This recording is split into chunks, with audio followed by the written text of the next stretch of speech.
கர்த்தருடைய பெரிதான கிருபையினாலே மீண்டும் உங்களை சந்திப்பதில் நான் மகிழ்ச்சி அடைகிறேன். சொல்லக்கூடிய காரியங்களை கூர்ந்து கவனியுங்கள். இந்த புது வருடத்தில் தேவன் மறுபடியும் நம்மோடு கூட பேசுகிறார். அன்றைக்கு கொடுத்த செய்தி நாளை மதியம் 12 மணிக்கு ஏஎம் தொலைக்காட்சியில் ஒளிபரப்பாகும். கர்த்தருக்கு சித்தமானால் நாம் நம்முடைய யூடியூபிலும் போடுவோம்.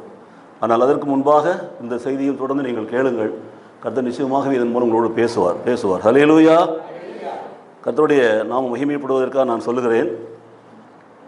இந்த செய்தி எல்லாம் தேவனுடைய பாதத்தில் உட்கார்ந்து நாம் ஜெபிக்கிற பொழுது ஆண்டவருடைய ஆவியானவர் வெளிப்படுத்தினது தான். ஆனால் உங்களுக்கு எல்லாருக்கும் பழக்கமான ஒரு வார்த்தைகளை பார்க்கலாம். ஒருவேளை நற்செய்தி அறிவிக்கிற நற்செய்தியாளர்கள் சொல்லலாங்க, இதுதான் எனக்கு தெரியும் என்று சொல்லலாம். இதெல்லாம் நமக்கு தெரியும் தான். ஆனால் நமக்கு தெரிந்த வசனங்களின்படி நம்ம வாழ்கிறோமா, வசனத்தின்படி வாழ்கிறோமா யோசித்து பாருங்க. வசனங்கள் தெரியும், நம்முடைய வாழ்க்கையில் அது இருக்கிறதா? இவைகளெல்லாம் அதுதான் திரும்ப திரும்ப ஆண்டவர் உணர்த்துகிற ஒரு காரியம். ஆவியானவர் பேசுகிறாருன்னு சொன்னால் தெரிஞ்சதே பேசுகிறாரு அப்படின்னு நினைக்கக்கூடாது. தெரிந்ததை திரும்ப சொல்லுகிற பொழுது ஆவியானவர் உணர்த்துகிறார், நீங்கள் இன்னும் அதில் மனம் திரும்பவில்லை என்று தான் தேவனுடைய சித்தம் வசனம் சொல்லுகிறது பாருங்கள். ஆகவே ஊழியர்கள் மற்றவர்கள் யாராக இருந்தாலும் சரி, செய்தியின் வேலையில் குறுக்க பேசுறது, நெடுக்க பேசுறது, வெளியில் போகிறது, சாக்லேட் சாப்பிட்றது, இந்த மாதிரி வேலைகள்லாம் ஸ்டாப் பண்ணிவிட்டு சத்தியத்தை கேளுங்கள். சத்தியம் உங்களை வாழ வைக்கும். விசுவாசிக்கிறீங்களா? கண்களை மூடி ஜெபிப்போம். மகா கிருபையும் இரக்கமும் தயவும் நிறைந்த எங்கள் அன்பின் பரலோக பிதாவே, வருடத்தின் கடைசி நாளில் வந்து நிற்கிறோம். புது வருடத்துக்குள்ளே நாங்கள் பிரவேசிக்கிறோம். இந்த புது வருடத்தில் நம்முடைய வார்த்தையை தியானிக்கும்படி எங்களை தாழ்த்துகிறோம். ஆவியானவர் தாமே இந்த நாளில் வேதத்தில் உள்ள அதிசயங்களை காணும்படி கண்களை திறந்து நம்முடைய வார்த்தைகளை விளக்கி சொல்லி ஆண்டவரே, அந்த வார்த்தைகளை நாங்கள் விசுவாசித்து அதன்படி வாழ நம்முடைய கிருபைகளை கொடுத்து சுவாமி எங்களை பலப்படுத்தி வாழ்நாளெல்லாம் ஆண்டவரே உங்கள் உயிருள்ள சாட்சிகளாய் வாழ்கிற பொழுது கர்த்தர் எங்களுக்கு ஜெயம் கொடுக்கவும் மேன்மைப்படுத்தவும் உயர்த்தவும் வேண்டும் என்று சொல்லி நாங்கள் ஜெபிக்கிறோம் சுவாமி. சபையில் உள்ள எல்லா பிள்ளைகளுக்காக ஜெபிக்கிறோம். பெருமை புகழ் மாத்திரம் தேடாமல், ஆடம்பரம் அலங்காரத்தை மாத்திரம் நாங்கள் அலையாமல், ஆண்டவருக்குள்ளே தாழ்மைப்பட்டவர்களாக, பொறாமை இல்லாதவர்களாக, காய்மகாரம் இல்லாதவர்களாக நாங்கள் வாழ கர்த்தர் எங்களை நடத்துவீராக. புது வருடத்திலே புது கிருபைகளை எங்களுக்கு தருவீராக. புதிய வழியிலே நடத்துவீராக. புதிய பாதையை காண்பிப்பீராக. இப்படி சமூகத்தில் தாழ்த்தி ஒப்புக் கொடுத்து ஜெபிக்கிறோம் இயேசு கிறிஸ்து நாமத்திலே பிதாவே, ஆமென். பிரியமானவர்களே, நம்முடைய வீட்டில் ஒரு விசேஷம் இருக்கிறது என்று பாருங்கள். உதாரணமாக ஒரு திருமணம் செய்ய போகிறோம் என்று சொன்னால் அந்த திருமணத்திற்கான காரியங்களை நாம் என்ன செய்வோம்? ஆயத்தப்படுத்துவோம். என் பிள்ளைக்கு கல்யாணம் பண்ணலான்னு பார்க்குறேன், இந்த இடத்துல நான் பெண் பார்த்துருக்கிறேன், இந்த வருடத்திலேயே தை மாதத்திலே முடிக்கலான்னு பார்க்குறேன் என்றெல்லாம் நாம் பேசிக்கொள்வோம். பார்த்துருக்குறீங்க. அது நம்முடைய வாழ்க்கையில் சகஜமாக நடக்கிறது தான். அப்போது அந்த கல்யாணத்தில் நான் என்னென்ன செய்யணும், எல்லாரும் போல் நான் செய்ய மாட்டேன், விசேஷத்து விதமாக நான் செய்யணும். அப்போது என்று என்னென்ன காரியங்களை திட்டமிடுவோம் பாருங்கள். நோட்டீஸு இன்விடேஷன்லாம் குறைந்தது ஒரு நோட்டீஸினுடைய விலை ஒரு 500 ரூபா இருக்கணும், இல்லைன்னா 2000 ரூபா இருக்கணும், அப்படி போடுவேன். மண்டபம்லாம் சாதாரண மண்டபத்தில் புக் பண்ண மாட்டேன், ஒரு பெரிய மண்டபத்தில் புக் பண்ணி பக்காவாக பஃபே சிஸ்டத்தில் சாப்பாடு, இப்படி பல காரியங்களை குறித்து நாம் யோசித்து திட்டமிட்டு ஆயத்தப்படுத்துவோம்.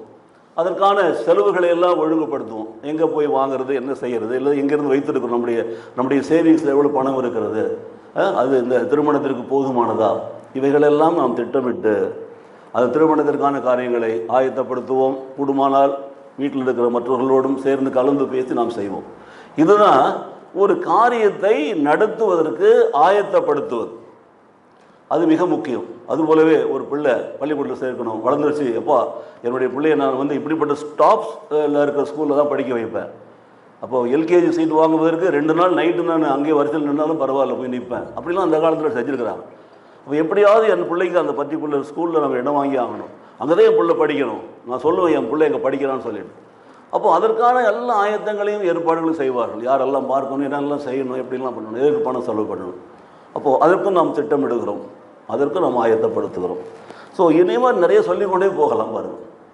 அப்போ நம்முடைய வாழ்க்கையில் சாதாரணமாக நாம் செய்கிற காரியங்களுக்கு, அழிந்து போகிற உலக பிரகாரமான அந்த காரியங்களுக்கு அவ்வளோ முக்கியத்துவம் கொடுத்து அதை நாம் ஆயத்தப்படுத்தி அதை நாம் திட்டமிட்டு அதை நாம் ஒழுங்குபடுத்தி கிரமமாய் செய்து அதை முடிக்கிற பொழுது நாம் பெருமை அடைகிறோம் இல்லையா?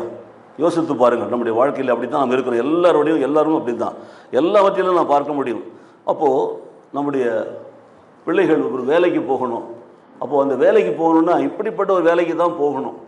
படித்து முடித்த பிற்பாடு எல்லாரும் செய்கிற வேலையை செய்யக்கூடாது. பாதியார் வேலை என்ன, அதெல்லாம் சும்மா அப்படி அதெல்லாம் தேவையில்லை அப்படின்னு நினைப்பாங்க சில பேர்.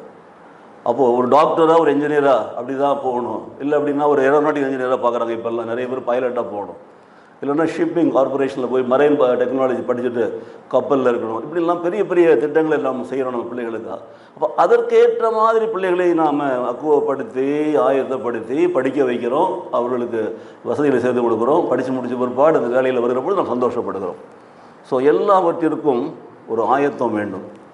ஆனால் எனக்கு பிரியமான சகோதர சகோதரிகளே, நீங்கள் ஆண்டவருடைய காரியத்தில் ஆலயத்திற்கு போகணும், ஆராதனைக்கு போகணும், இத்தனை மணிக்கு போகணும் என்று சொல்கிற பொழுது அதற்கான ஒரு ஆயத்தத்தை நீங்கள் முதல் நாளிலே ஆரம்பிக்கிறீங்களா? நாளைக்கு ஞாயிற்றுக்கிழமை போகணும் திட்டமிடுகிறீர்களா? நேரத்தோடு நாம் அதில் கலந்து கொள்ள வேண்டும். இன்றைக்கு நான் தொடர்ந்து கொடுத்த அறிவிப்பினாலே நான் பார்த்தேன், ஏறக்குறைய 10 மணிக்கு முன்னாடியே ஒரு 50-60 பேர் வந்துட்டாங்க, நிறைய பேர் வந்துட்டாங்க. ஸோ நம்ம சீக்கிரமாக ஆரம்பிச்சிட்டோம் பாருங்கள், சொன்னதுனால நல்லது. இந்த ஒரு பழக்கத்தை புது இடத்துல கடைபிடிக்கணும். சரி, ஒரு ஆராதனை விட்டுடுங்க, மிக முக்கியமான ஒரு காரியத்துக்குள்ளே போகிறோம். நாம் ஒரு புதிய வருடத்திற்குள் நாம் நுழைய போகிறோம். கர்த்தர் நமக்கு ஒரு புதிய வருடத்தை கூட கொடுத்துருக்கிறார். இந்த புதிய வருடத்திற்குள்ளே போவதற்கு முன்பாக இந்த வருடத்தின் முதல் நாளிலிருந்து கடைசி நாள் வரையே நான் கர்த்தருடைய காரியங்களில், ஆவிக்குரிய காரியங்களில் ஆயத்தமானவனாக திட்டமிட்டு நான் காரியங்களை செய்வேன் என்று சொல்லி நீங்கள் திட்டமிட்டிருக்கிறீர்களா? புது வருடத்திற்காக ஆடை வாங்குவதற்கு ஒருவேளை 2 மாதத்துக்கு முன்னாடியே திட்டமிட்டிருக்கலாம். சிலர் லோக்கல்லே இருந்து வாங்கணும், உள்ளூர்லேயே வாங்கணும்னு நினைக்கிறவங்க இங்கே இருக்கிறதே ஒரு நல்ல உயர்ந்த ரக கடையெல்லாம் போவாங்க. நல்லா தெரியும் இந்த கடையில் விலை அதிகமாக இருக்குது என்று சொல்லி, ஆனால் அந்த கடையில் தான் போய் வாங்கணும். அந்த பையோட போகிற பொழுது பார்ப்பாங்க, அங்கே போயிட்டு வரீங்களா அப்படிம்பாங்க. இப்போ பையிலெல்லாம் பிராண்ட் போட்டு அனுப்புகிறாங்கள, அதனால் அதற்கு நாம் திட்டமிடுகிறோம். நகைகள் வாங்கும் பொழுது, ஆபரணங்கள் மற்ற காரியங்கள் வாங்குகிற பொழுது, பாதரட்சை கூட பார்க்குறேன் விதவிதமாக வாங்குகிற பொழுது எல்லாருக்கும் நாம் திட்டமிடுகிறோம் பாருங்கள், ஒவ்வொரு காரியத்திலுமே. அப்போது இந்த புது வருடத்தை கொண்டாடுவதற்கு உலக பிரகாரமான ஆடை அலங்காரங்கள், உணவு, சாப்பாடு, உறவினர் அழைப்பது, நண்பரோடு விருந்து செல்வது, முக்கியமான இடத்துக்கு போகிறது, இதெல்லாம் திட்டமிடுகிறோம். திட்டமிட்டு அந்த புது வருடத்தை கொண்டாட எத்தனைக்கிறோம். இன்றைக்கி பாண்டிச்சேரியில் பார்த்தீங்கன்னா அவ்வளோ ஜனங்க, எங்கே பார்த்தாலும் ஒரே கூட்டம், ஒரு பகுதியில் ஒரு பகுதியை போக முடியல, எங்கே பார்த்தாலும் நெருக்கடியாக இருக்கிறது. அப்போது இதெல்லாம் அவர்கள் திட்டமிட்டு அவர்கள் பணம் சேர்த்து வச்சுன்னு அவங்க வராங்க பாண்டிச்சேரியில் கொண்டாடி. This has become a mini கோவானோ. நம்முடைய வாழ்க்கையில் இந்த புதிய வருடத்தை நாம் தொடங்க போகிறோம், கொண்டாட போகிறோம். நாம் என்ன ஆயத்தப்படுத்தி இருக்கிறோம்? ஒரு பாரம்பரிய திருச்சபையாக இருந்தால் அங்கே கட்டாயமாக ஒரு பாவ சங்கீதனம் பண்ண சொல்லுவாங்க. அவங்க ஒரு ரிஜிஸ்டர் வச்சுருப்பாங்க, அந்த ரிஜிஸ்டரில் எழுதி வைப்பாங்க பாஸ்கா கடன். யாருக்கு தெரியும் தெரியல, என்ன மாதிரி வயசானவங்க இருந்தாங்கன்னு தெரியும். பாஸ்கா கடன் சொல்லுவாங்க. பாஸ்கா வந்துருச்சுன்னா அங்கே போய் அந்த சாமியார் உபதேசியாரெலாம் அறிய பாவ சங்கீதனம் பண்ணி ஆகணும். அந்த பாவ சங்கீதத்தை தான் அங்கே பதிஞ்சு வச்சுருப்பாங்க, அந்த ரெக்கார்டில் இருக்கும். அந்த ரெக்கார்டில் ரெஜிஸ்டரில் இருக்கும். ஒவ்வொரு குடும்பத்துக்கும் ஒரு பக்கம் ஒதுக்கி இருப்பாங்க. அதில் யார் என்னென்ன வகையரா அல்லது அந்த ஃபேமிலி நேம், இங்கே பாண்டிச்சேரியிலலாம் இடமோ ஒரு ரெனான்ஸ் நேம் என்ன சொல்கிறாங்க அப்படிலாம், அப்படி ஒரு குறிப்பிட்ட காரியத்தை எழுதி வைப்பாங்க. ஆயத்தம் பண்ணி ஆகணும், கட்டாயம் பாவம் செய்யணும் பண்ணி ஆகணும்னு சொல்லி பழைய காலத்தில் கத்தோலிக்க திருச்சபையில் சட்டம் இருந்தது. இப்போது எனக்கு தெரியாது. ஆனால் நாம் அப்படிப்பட்ட ஒரு ஆயத்தம் செய்திருக்கிறோம் அந்த புதிய வருடத்தை கொண்டாடுவதற்காக. துணிமணி வாங்குறதை பற்றி நான் பேசலை, சாப்பாடு செஞ்சு சாப்பிட்றத பற்றி பேசலை, ஊர் சுற்றுறதை பற்றி நான் பேசலை, டூர் போகிறத பற்றி நான் பேசலை, சொந்தக்காரங்களை கூப்பிட்றத பற்றி நான் பேசலை, சொந்தக்காரங்க வீட்டுக்கு போகிறத பற்றி நான் பேசலை. ஆண்டவருடைய காரியத்தில் பரிசுத்தமாய் வாழ்வதற்கு, உண்மையாய் நடப்பதற்கு, உத்தமமாய் வாழ்வதற்கு, தேவனுக்கு பிரியமான முறையிலே ஆராதனை கலந்து கொள்வதற்கு, காணிக்கைகளை கொடுப்பதற்கு, இதற்கு திட்டமிடுகிறோமா? இதற்கு நாம் ஆயத்தமாக இருக்கிறோமா?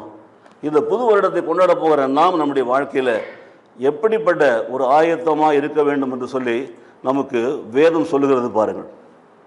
இந்த நாட்கள் மிக பொல்லாதவைகளாக இருக்கிறது.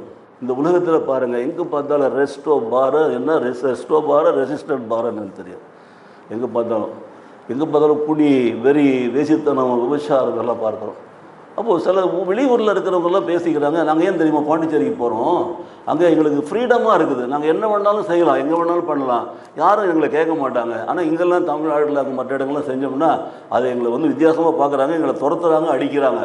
ஆனால் நாங்கள் அப்படி இல்லை. அப்போ அப்படிப்பட்ட இடத்துல வரணும்னு நினைக்கிறோம். ஆனால் நம்முடைய வாழ்க்கையிலே நம்ம ஆலயத்தில் வரணும், பரிசுத்தமாக வாழணும், கர்த்தருடைய பிள்ளைகளாக நடக்கணும், உண்மையாக உத்தமமாக இருக்கணும், கர்த்தருடைய வேதத்தின்படி நம்முடைய குடும்பத்தை நடத்தணும், இப்படிலாம் திட்டமிடுகிறோமா? எத்தனை வருடங்களாக போயிடுது, 24 போயிட்டு 25 வருகிறது, வருஷம் வருகிறது. நம்முடைய வாழ்க்கையில், மனநிலையில், சுவாபங்களில் ஒரு மாற்றத்தை நாம் கொண்டு வருகிறோமா? நான் இப்படி தான் இருப்பேன், இப்படி தான் வருவேன்னு நினச்சிட்டு இருந்தோம்னா எத்தனை ஆண்டுகள் போனாலும் நம்முடைய வாழ்க்கையில், ஆவிக்குரிய வாழ்க்கையில் பரிசுத்தம் வராது, தேவனோடு ஒரு ஐக்கியம் வராது, சந்தோஷம் இருக்காது, சமாதானம் இருக்காது, நிம்மதி இருக்காது. காரணம் என்ன?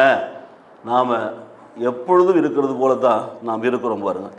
ஆனால் இந்த நாட்களில் நாம் திட்டமிட வேண்டும். இப்போ புது வருஷத்துக்கு போகிறதுக்கு முன்னாடியாவது இன்னும் கொஞ்சம் நேரம் இருக்கிறது, இன்னும் ஒரு 3/4 மணி நேரம் இருக்கிறது. சிந்திச்சு பாருங்கள், நீங்கள் இந்த புது வருடத்திற்குள் பிரவேசிப்பதற்கு உங்களை ஆவிக்குரிய விதத்தில் ஆயத்தப்படுத்தியிருக்கிறீங்களா? அது என்ன பிரதர் ஆவிக்குரிய விதத்தில் ஆயத்தப்படுத்துறதுன்னு சொல்லி சொன்னால், நம்முடைய வாழ்க்கையை ஆராய்ந்து அலசி பார்த்து கடவுளுக்கு பிரியமில்லாத காரியங்கள் செய்து கொண்டிருப்போமானால், தொழிலாக இருந்தாலும், வியாபாரமாக இருந்தாலும், வேலையாக இருந்தாலும், குடும்பமாக இருந்தாலும், எப்படிப்பட்ட இடத்திலும் நாம் உலகத்துக்காக, பணத்துக்காக, புகழுக்காக, பெருமைக்காக ஆண்டவர் நாம் தூஷிக்கும் வகையில் நடந்து கொண்டிருக்கிறோமா பார்ப்போம். நம்முடைய குடும்ப வாழ்க்கையில் நாம் கணவனும் மனைவிக்கும், மனைவி கணவனுக்கும் உண்மையாய் உத்தவமாக இருக்கிறோமா? அந்த வாழ்க்கையில் களங்கம் இருக்கிறதா? ஒரு சகோதரன் வந்து கதறுகிறார் பாருங்கள், என்னுடைய மனைவி இப்படி செய்கிறார், என்னுடைய பிள்ளைகள் அப்படி செய்கிறாங்க, என்னால் ஒன்றும் கேட்க முடியல என்று சொல்லி வேதனைப்படுகிறார் பாருங்கள். இன்றைக்கி எத்தனையோ கணவன்மார்கள் அப்படிலாம் இருக்கிறாங்க. ஒழுங்காக வாழணும், உண்மையாக இருக்கணும், பரிசுத்தமாக வாழ வேண்டும், நாங்கள் குடும்பமாக வந்தாலும் ஆலயத்துக்கு நல்லா இருக்குன்னு நினைக்கிறேன், வரமாட்டேங்கிறாங்க. அப்போ நாங்கள் அதிகமான சம்பளமாக வாங்கி கொடுத்தாலும் போக மாட்டேங்கிறாங்க. இப்படி பல குறைகளை இதை கேட்கும்போது மனசு ரொம்ப கஷ்டமாக இருக்குது. ஒரு தியாக உணர்வோடு கூட வாழ்கிற ஒரு குடும்ப வாழ்க்கை இருக்கிறதா? பரிசுத்தமாய் வாழ்கிற குடும்ப வாழ்க்கை இருக்கிறதா? அங்கே என்ன இருக்கிறது பாருங்கள். ஆகையினால நாம் இந்த புதிய இடத்தில் போகிறதுக்கு முன்னாடி ஜெருசலேம் சுவிசேஷ விசுவாசிகளுக்கு மாத்திரமல்ல, இந்த செய்தியை கேட்டுக்கொண்டிருக்கிற எனக்கு அருமையான மற்ற சகோதரர்களுக்காகவும் சகோதரிகளுக்காக நான் சொல்லுகிறேன். என்ன சொல்லுகிறேன்னு சொன்னால், வருடத்திற்கு கடைசி நாளிலாவது நீங்கள் கொஞ்சம் அப்படி திரும்பி பார்த்து, இந்த வருடம் முழுதும் நீங்கள் செய்த காரியங்கள் எல்லாம் தேவனுக்கு பிரியமானதாக இருந்துச்சா? இந்த வருடம் முழுதும் உங்கள் வாழ்க்கையில் நடந்து கொண்ட விதமெல்லாம் ஆண்டவர்களுக்கு திருப்தியானதாக இருந்துச்சா? இந்த வருடம் முழுவதும் நாம் செய்த காரியங்கள் எல்லாம் ஆண்டவருடைய வசனத்தின்படி இருந்ததா? எல்லாம் இன்றைக்கு அதை சோதிப்பதற்கான ஒரு நேரம் தான். அப்படி நாம் சோதித்து அறிந்து நாம் புது இடத்துக்குள்ளே பிரவேசித்தோம் என்று சொன்னால், நாம் இருக்கிற நிலையை விட இன்னும் உயர்வோம். ஆவிக்குரிய வாழ்க்கையில் மேன்மைகளான இடங்கள் தலைமையை கற்று நம்மை நடத்துவார் பாருங்கள். ஆகினால வசனத்தை வாசித்து பாருங்கள், வேதம் சொல்லுகிறது பாருங்கள், நாட்கள் பொல்லாதவைகளாக இருப்பதனால காலத்தை பிரயோஜனப்படுத்தி கொள்ளுங்கள் என்று சொல்லி அப்போஸ்தலனாகிய பவுல் எபேசியருக்கு நிருபத்தில் 5ஆம் அதிகாரம் 16ஆம் வசனம் எழுதி வைத்திருக்கிறார். எழுதியிருக்கிறாரா? யாரோ ஒருத்தர் வாசிக்க பார்க்கலாம். ஆண்கள் பகுதியிலிருந்து எபேசியர் 5:16. தூங்காதீங்க. ஆண்கள்னா யாரு? ஆண்களே இல்லையா?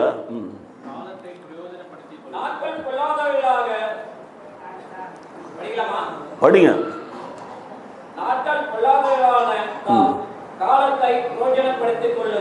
ஆமா. இப்போ மதியற்றவர்களாக இல்லாமல் கர்த்தருடைய சித்தம்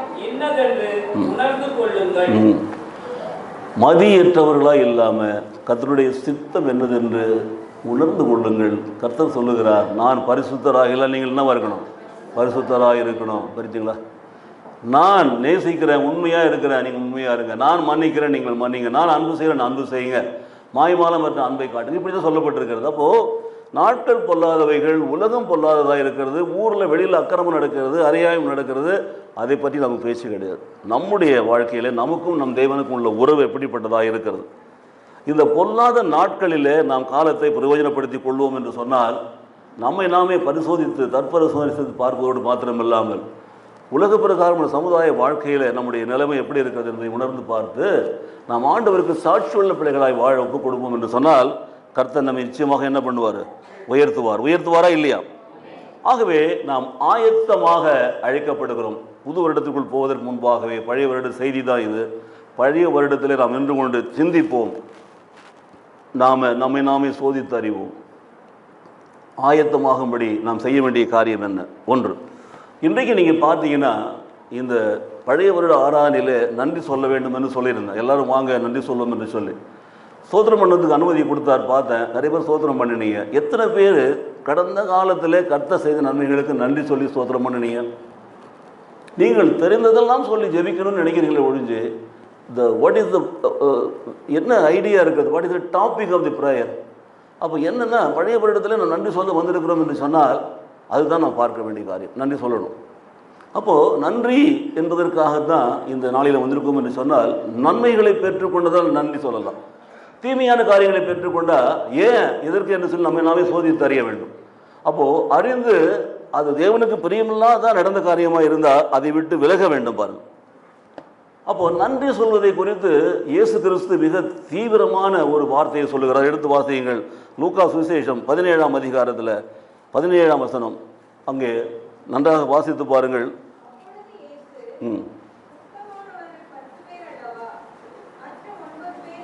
சொஸ்தமானவர்கள் 10 பேர், 10 குஷ்டரோகிகளை வருகிறார்கள். ஆண்டவர் அவர்களுக்கு சுகம் கொடுக்கிறார். அவர் போய் அங்கே அந்த ஆசாரியர் எடுத்து சொல்லிட்டு வாங்கன்னு சொல்கிறாரு. சொல்லிட்டு திரும்பி வர சொல்கிறாரு. வரல. ஒருத்தர் மட்டும் தான் திரும்பி வரும். மொத்தம் 9 பேர் எங்கே என்று சொல்லுகிறார்கள் பாருங்கள். இன்றைக்கு நம்ம ஒரு 10 பேர் எடுத்துக்கோங்க, ஒரு 10 ஊழியக்காரன் எடுத்துக்கோங்க, ஒரு 10 விசுவாசிகள் எடுத்துக்கோங்க, ஒரு 10 குடும்பங்கள் எடுத்துக்கோங்க. 10லிருந்து நீங்கள் எத்தனை பேர் யோக்கியமாக கர்த்தருக்கு உண்மையாக இருக்கிறாங்க, கர்த்தருடைய வசனத்தின்படி குடும்பம் நடத்துகிறாங்க, தொழில் செய்கிறாங்க, பிள்ளைகளை வளர்க்குறாங்க பாருங்கள். 90% ஃபெயிலியர் தான், தோல்வி. ஆவிக்குரிய சபையில் இன்னும் மோசமாக இருக்கிறது நான் பார்க்குறோம். ஆவிக்குரிய சபையில் இருக்கிறாங்க, அப்படி அல்லேலூயா ஸ்தோத்திரத்துக்கு போகிறாங்க. எனக்கு நிறைய பேர் குடிகாரன், திருடன், பொய்வன், பித்தலாட்டுக்காரன், ஒழுங்காக கொடுத்தனம் பண்ணாதவன், 2 பொண்ணாட்டி வச்சுருக்கோம் சொல்லுவான். அல்லேலூயா சபைக்கு போட்டு போகாத, நீ போய் ஏதாவது சத்தியத்தை கற்றுக்கிட்டு வந்து எனக்கு நீ பாடம் சொல்லி கொடுக்காத, போகவே போகாது, அங்கெல்லாம் போகவே கூடாது, அங்கே உனக்கு தப்பான காரியம் சொல்லி கொடுப்பாங்கன்னு சொல்லுவான். ஏன்? இவன் பண்ணுறது சாக்கடை, அதை விட்டு வெளியில் வர தயாராக இல்லை. He does not want to come out of his sins.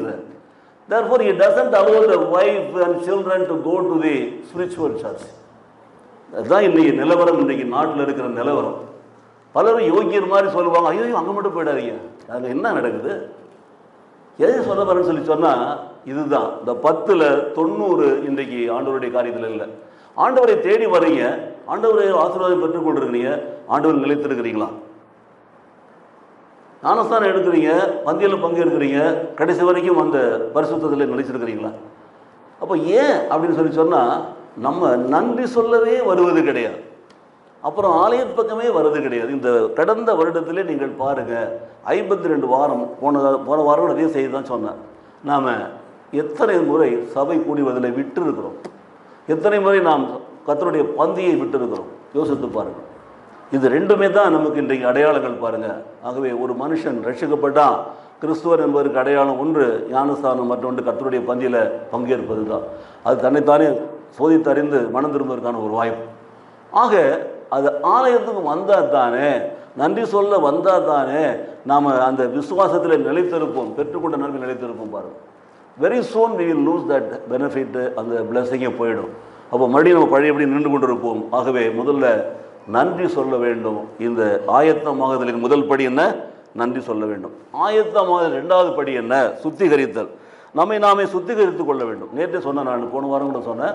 யோசுவாவின் புஸ்தகம் 3ஆம் அதிகாரம் 5ஆம் வசனம் எடுத்து வாசிச்சோம்னா இங்கே சொல்லப்பட்டிருக்கும், இன்று உங்களை நீங்கள் பரிசுத்தம் பண்ணி கொள்ளுங்கள், நாளை கர்த்தர் உங்கள் நடுவிலே என்ன செய்வார்?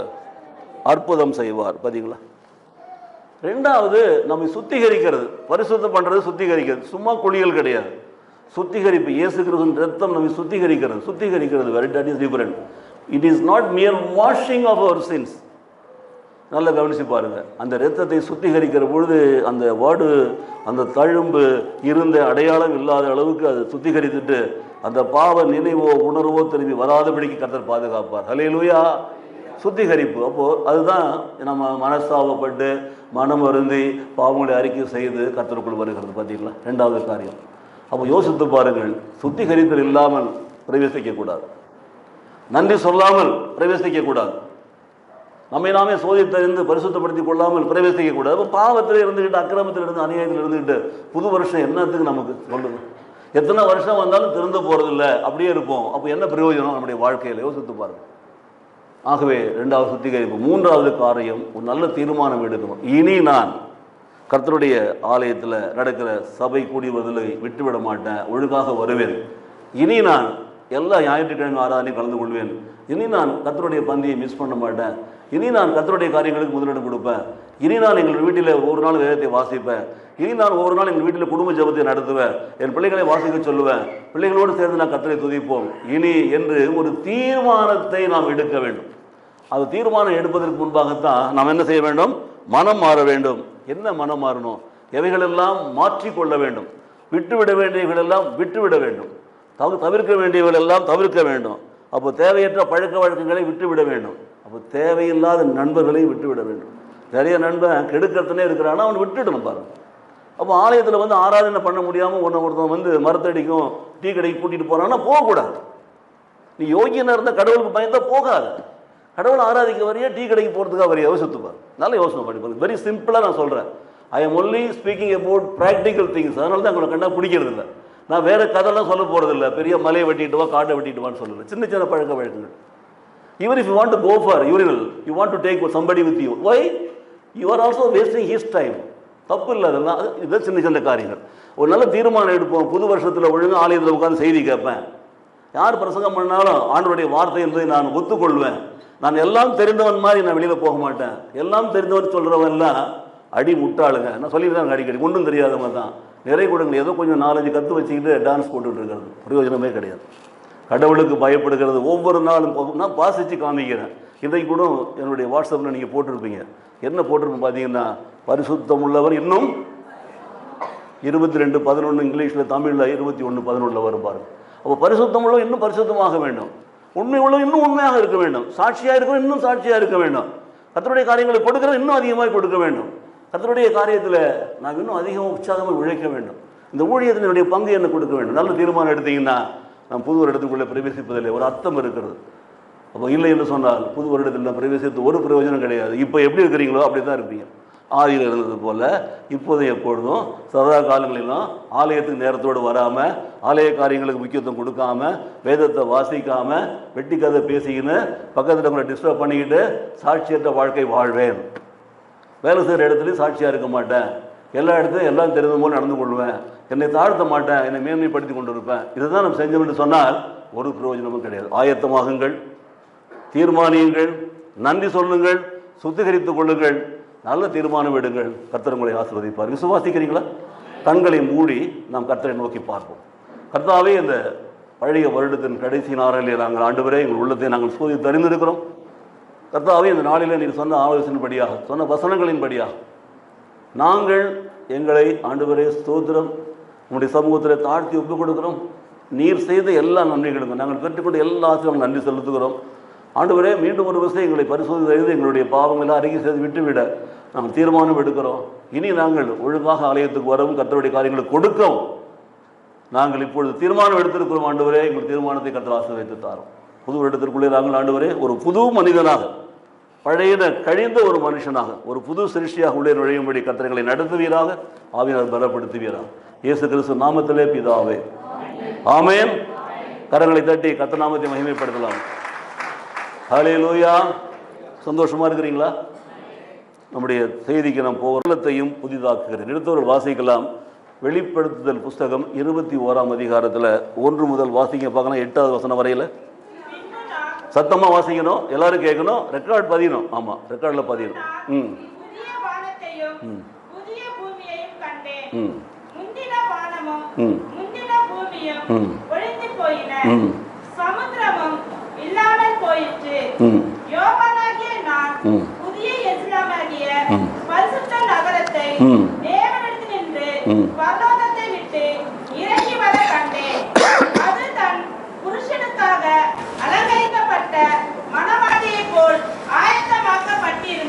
ஆயத்தமாக்கப்பட்டிருந்தது.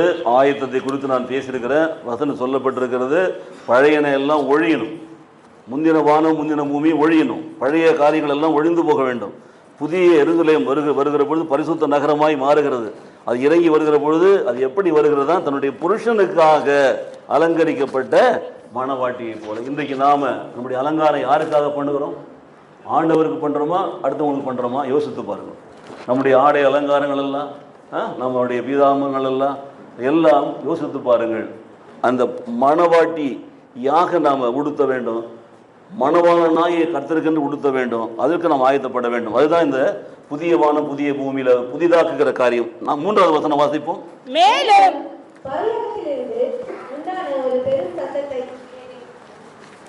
வாசிங்க. மேலும் பரலோகத்திலிருந்து உண்டான தேவனுடைய வாசஸ்தலம் இருக்கிறது. அவர்களிடத்திலே அவர் வாசமாக இருப்பார். அவர்களும் அவருடைய ஜனங்களாய் இருப்பார்கள். தேவன் தாமே அவர்களுடைய கூட இருந்து அவர்களுக்கு தேவனாய் இருப்பார். அவர்களுடைய கண்ணீர் யாவையும் தேவன் துடைப்பார். இனி மரணமும் இல்லை, துக்கமும் இல்லை, அழுதலும் இல்லை, வருத்தமும் இல்லை, முதினவைகள் ஒழிந்து போயின என்று விளங்கினது. போதும். இங்கே பாருங்க, இதோ மனுஷர்களிடத்திலே தேவனுடைய வாசஸ்தலம் இருக்கிறது.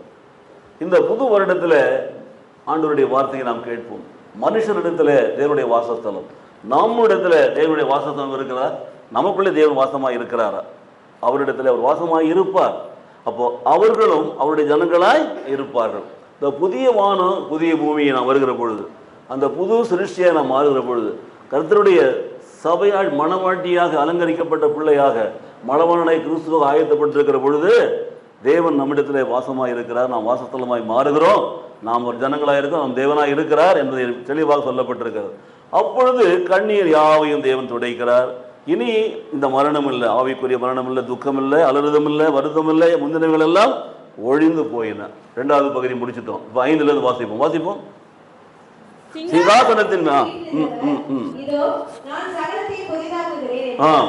பின்னும் அவர் இந்த வசனங்கள் சத்தியமும் உண்மையுமானவைகள் இவைகளை எழுதி என்றார். அன்றியும் அவர் என்னை நோக்கி, ஆயிற்று, நான் ஆல்பாவும் ஒமேகாவும் ஆதியும் அந்தமுமாய் இருக்கிறேன். தாகமாய் இருக்கிறவனுக்கு நான் ஜீவ தண்ணீரை இலவசமாய் கொடுப்பேன். ஜெயம் கொள்ளுகிறவன் எல்லாவற்றையும் சுதந்திரத்துக் கொள்வான். நான் அவன் தேவனாய் இருப்பேன், அவன் என் குமாரனாய் இருப்பான். பயப்படுகிறவர்களும் அவிசுவாசிகளும் அருவருப்பானவர்களும் கொலைபாதகரும் விபச்சாரக்காரரும் சூனியக்காரரும் விக்கிரக ஆராதனைக்காரரும் பொய்யர் அனைவரும் 2ஆம் மரணமாகிய அக்கினியும் கந்தகமும் எரிகிற கடலிலே பங்கடைவார்கள் என்றார். 5, 6, 7 வசனங்களை வாசிக்கிற பொழுது இதோ நான் சகலத்தையும் புதிதாக்குறேன் என்று சொல்றார் பாரு. சகலத்தையும் நான் புதிதாக்குறேன். பின்னும் அவர் இந்த வசனங்கள் சத்தியமும் உண்மையுமானவைகள். அது தேவனுடைய வார்த்தை, மறந்துடக்கூடாது. இவைகளை எழுது என்று சொல்லி யோவானுக்கு அறிவுறுத்தப்படுகிறது. அவர் என்னை நோக்கி சொல்றாரு, நான் ஆல்பாவும் ஒமேகாவும், நான் தான் துவக்கமும் முடிவும், ஆதியும் அந்தமும்.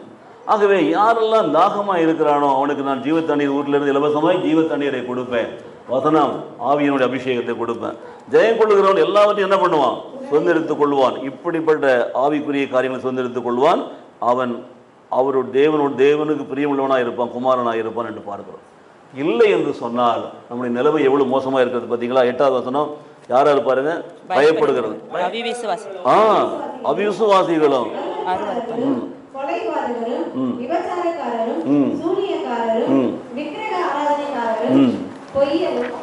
பொய்யர் அனைவரும் 2ஆம் மரணமாகிய அக்கினியும் கந்தகமும் எரிகிற கடலிலே பங்கடைவார்கள். 8 வகையான மனிதர்களை குறித்து எழுதப்பட்டிருக்கிறது. இன்றைக்கு இப்படிப்பட்ட மனிதர்கள் ஆவிக்குரிய சபையில் இருக்கக்கூடாது. கர்த்தருடைய அலங்காரமாய் இருக்கிற அந்த சபையில் இவர்களுக்கு இடமே கிடையாது. ஸோ ஆவிக்குரிய சபையில் நான் வந்திருக்கிறேன், நான் வேதத்தை வாசிக்கிறேன், அந்த ஜபத்துக்கு நான் போகிறேன் என்று சொல்லி கொண்டு இன்றைக்கு வாழ்கிற வாழ்க்கையில் பயப்படுகிறவர்கள். எதை எடுத்தாலும் எனக்கு பயமாக இருக்குது. ஏன் பயப்படுற? பயம் பிசாசு கொண்டு வருகிறது பாருங்கள்.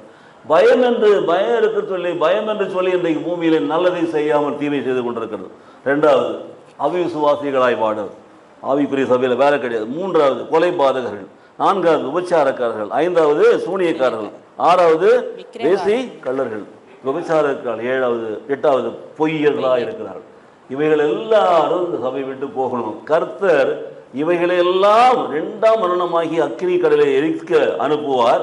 அப்போ அவர் தெரிந்து கொள்ளப்பட்ட ஜனங்கள் பரிசுத்த நகரத்தில் புதிய ஜெருசலேமில் அவர்கள் இருப்பார்கள். ஒரு அல்லேலூயா சொல்லலாமா எல்லாரும்? அல்லேலூயா. கர்த்தருடைய நாமம் மகிமைப்படுவதாக. பார்த்தீங்களா, இன்றைக்கு நம்மை சகலத்தையும் புதிதாக்குகிற தேவன் என்ன சொல்றாரு பாருங்கள். நம்மை புது சிருஷ்டியாய் மாற்றி, புது படைப்பாய் மாற்றி நம்ம அவருடைய சபையில் நாம் நிலை நாட்டப்பட்ட மரங்களாக நிறுத்தி நம்மை ஆசீர்வதிக்க விரும்புகிறார். புது வருடத்தில் நீங்கள் தேவனுடைய சபையில் இருக்க பிரியப்படுகிறீர்களா, அல்லது இப்படிப்பட்ட ஒரு வாழ்க்கை வாழ்ந்து பொய்யராக, பித்தலாட்டக்காரர்களாக, வேசிக்கல்லர்களாக, விபச்சாரக்காரர்களாக, விக்கிரகாராதிக்காரர்களாக வாழ்ந்து நீங்கள் 2ஆம் மரணத்துக்கு நீங்கள் ஆயத்தமாகிறீர்களா? யோசித்து பாருங்கள். அப்போ தான் ஆண்டவர் சொல்கிறாரு, இவைகளை எல்லாவற்றிலிருந்து உங்களை புதிதாக்குவேன் என்று சொல்கிறார். சகலத்தையும் நான் என்ன பண்ணுறேன்? புதிதாக்குவேன். சகலத்தையும், சகலம் என்னென்னுங்கிறத நம்ம சொல்லி என்ன வந்திருக்கோம் ஒன்றா பாருங்கள். ஆகவே அவர் சகலத்தையும் புதிதாக்குகிறவர். ஆக நாம் ஆயத்தமாவதற்கான காரியங்களை இது விளக்கி சொல்லுகிறது. அப்போது நம்முடைய வாழ்க்கையில் நாம் ஒரு புதிய காரியத்தை செய்வதற்கு முன்பாக இப்படிப்பட்ட ஆயத்தத்திற்குள் கடந்து வர வேண்டும். அடுத்தது ஒரு வசனத்தை வாசிக்கிறேன். ஏசாயா தீர்க்கதரிசி புத்தகத்தில் 43ஆம் அதிகாரத்தில் 19ஆம் வசனம் வாசிப்போம். இதோ நான் புதிய காரியத்தை செய்கிறேன், இப்பொழுதே அது தோன்றும், நீங்கள் அதை அறியீர்களா? நான் வனாந்தரத்திலே வழியையும் அவாந்தர வெளியிலே ஆறுகளையும் உண்டாக்குவேன். என்ன இல்லைன்னு இருக்கோ, இல்லாத இடத்துல நீங்கள் விரும்புகிற காரியத்தை கொடுக்கிறேன்னு சொல்றாரு. ஒருவேளை பழைய வருடத்தில் உங்களுக்கு அநேக காரியங்கள் இல்லை இல்லை இல்லை என்று இருக்கலாம், உங்களுக்கு குறைவுபட்டு இருக்கலாம், அது இல்லாமல் நீங்கள் வாழ்ந்திருக்கலாம். ஆனால் வசனம் என்ன சொல்லுகிறது? அப்படிப்பட்ட அவாந்தர வழியிலே நான் ஆறுகளை உண்டாக்குவேன். வழி இல்லாத இடத்துல வழியை உண்டாக்குவேன், தண்ணீர் இல்லாத இடத்துல ஆறுகளை உண்டாக்குவேன், நீரூற்றுகளை உண்டாக்குவேன். அப்போ புதிய காரியத்தை செய்கிறார் என்று சொன்னால் நாம் ஆயத்தமானவர்களாக இந்த 1 முதல் 7 வசனம் சொல்லப்பட்ட காரியங்களின்படி நாம் ஒப்புக் கொடுக்கிற பொழுது நாம் அவர் ஜனமாய் இருந்து அவர் நம் தேவனாய் இருந்து நாம் அந்த புதிய எருசலேமிலே வாழ தகுதியுள்ள பிள்ளைகளாய் மாற்றப்பட்ட பிற்பாடு நம்முடைய வாழ்க்கையிலே கர்த்தர் சகலத்தையும் புதிதாக்குவார் என்று சொன்னால் நம்மிடத்தில் இல்லாதவைகளை எல்லாம் அவர் கொடுப்பார், நாம் விரும்புகிறவர்களெல்லாம் கொடுப்பார், நாம் வாஞ்சிக்கிறவர்களை கொடுப்பார், ஆசைப்பட்டவெல்லாம் வாங்கலாம். அந்த புது வருடத்தில் அப்படிப்பட்ட ஒரு ஆசீர்வாதத்தை பெற்றுக்கொள்ள வேண்டும் என்று சொன்னால் நம்மை நாமே ஆயத்தப்படுத்தி கொள்ள வேண்டும். எப்படிப்பட்ட காரியங்களை செய்வாரா? யோபு சொல்லுகிறார். யோபுடைய புத்தகம் 5ஆம் அதிகாரத்தில் 9ஆவது வசனம், 9ஆம் அதிகாரத்தில் 10ஆவது வசனம், ரெண்டும் ஒரே வசனம் தான். ஆராய முடியாத பெரிய காரியங்களையும் எண்ணி முடியாத அதிசயங்களையும் அவர் செய்கிறார். இதை விசுவாசிக்கிறீங்களா? இதுதான் இந்த செய்தியினுடைய முதல் பகுதி. நம்முடைய வாழ்க்கையில புது வருடத்துல சகலத்தையும் புதிதாக்குற தேவன் ஆராய்ந்து முடியாத பெரிய காரியங்களையும் நாம் எண்ணி முடியாத அதிசயங்களையும் அவர் செய்கிறவராயிருக்கிறார். ஹல்லேலூயா, ஹல்லேலூயா. இந்த செய்தியை கேட்டுக்கொண்டிருக்கிற எனக்கு அருமையான சகோதரி சகோதரியை, புது வருடத்துல உனக்கு கொடுக்கிற முதலாவது ஒரு ஆசீர்வாதம் என்னவென்று சொன்னால், உன்னை புதிய சிருஷ்டியாக மாற்றி உன்னை அலங்கரித்து அவருடைய மனவாட்டியாக அவர் தெரிந்து கொண்டு புதிய ஜெருசலேம் சபையில் உன்னை நாட்டப்பட்ட மகளாய் வளர்த்தி உன்னை மேன்மைப்படுத்தி அவர் உன்னுடைய தேவனாய் இருக்கிற பொழுது உன்னுடைய வாழ்க்கையில உன் குறைவுகள் எல்லாம் நிறைவாக்குவார், உனக்கு இல்லாததெல்லாம் கொடுப்பார். அவைகளை நீ பார்க்கிற பொழுது நீ ஆராய்ந்து முடியாத காரியங்கள், உன்னால எண்ணி நினைச்சே பார்க்கல அப்படிப்பட்ட காரியங்கள் அதிசயங்கள் எல்லாம் அவர் நடத்துகிறவராக இருக்கிறார். ஹல்லேலூயா, ஹல்லேலூயா. ஒரு ஆமென் சொல்லலாமா? ஆமென். இரண்டாவதாக நம்முடைய வாழ்க்கையில நாம் கவனிக்க வேண்டிய இரண்டாவது கருத்து, நல்லா கவனிச்சு பாருங்க. புதிய காரியத்தை செய்கிற பொழுது கர்த்தர் நம்முடைய எதிர்பார்ப்பது நாம் ஆயத்தமாகி மனம் திரும்பி தீர்மானித்து வருவது. இரண்டாவதாக பார்க்கிற பொழுது புதிய வானத்தையும் புதிய பூமியும் சிருஷ்டிக்கிறேன் என்று சொல்லுகிறார் பாருங்க. அப்ப என்ன சொல்றாரு பாருங்க. ஏசாயா தீர்க்கதரிசி புத்தகத்துல 65ஆவது அதிகாரத்துல 17ஆவது வசனத்தை வாசிப்போம் என்று சொன்னால், புதிய வானத்தையும் புதிய பூமியையும் சிருஷ்டிக்கிறேன், முந்தினவைகள் இனி நினைக்கப்படுவதும் இல்லை, மனதிலே தோன்றுவதும் இல்லை. இந்த புது வாழ்க்கைக்கு, புதிதாக்கப்பட்ட ஒரு வாழ்க்கைக்கு இந்த புது வருடத்துக்குள்ள பிரவேசிக்கிற பொழுது அந்த புதிய வருடத்துல கர்த்தர் சொல்லுகிறார், முந்தினவைகளை நீங்கள் நினைக்க வேண்டாம், நீங்கள் நினைக்க வேண்டாம். அவரும் சொல்றாரு, உங்களுடைய முந்தினவைகள் எல்லாம் நினைக்கப்படுவதும் இல்லை, அவரும் அவங்க நினைக்க மாட்டார். ரெண்டாவது, மனதில் அது தோன்றவும் இல்லை. கடந்த காலத்தில் நடந்த கசப்பான காரியங்கள், நம்ம நஷ்டப்பட்டது, இழந்து போனது, வந்த தோல்விகள், அவமானங்கள், இவைகளை எல்லாவற்றையும் தூக்கி குப்பையில போட்டுடுங்க. ஆண்டவர் உங்களை எல்லாவற்றையும் தூக்கி போட்ட பிற்பாடு புதிதாக உங்களுக்கு மாற்றுவார் பாருங்க. புதிய ஆவியை கொடுக்கிறார், புதிய வானத்தையும் புதிய பூமியை கொடுக்கிறவர், புதிய அபிஷேகத்தை கொடுக்கிறார், புது பலனை கொடுக்கிறார். உங்களை புதிதாக்குகிற பொழுது முந்தினவைகளை குறித்து நீங்கள் நினைக்கக்கூடாது.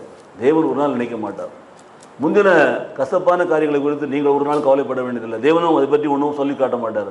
அப்போ நீங்கள் மனதிலே அதை வச்சுனே இருக்கக்கூடாது. மனதிலேருந்து வெளியில் வரணும். நிறைய பேர் சொல்லுவாங்க, இல்லை இல்லை நான் மாறிட்டேன், என்ன பாருமா. சில பேர் அப்படி தான் இருக்கிறோம் வாழ்க்கையில். நான் நல்லா இருக்கிறேன்னா பாருங்கள், நல்லா இருக்கிறேன்னா, நல்லா அழகாக ட்ரெஸ் எல்லாம் போட்டுக்கிறேன்னா, சிரிக்கிறேன்னா, சந்தோஷமாக இருக்கிறேன்னா, உள்ளத்தில் இருக்கிற வேதனையை யார் பார்ப்பா?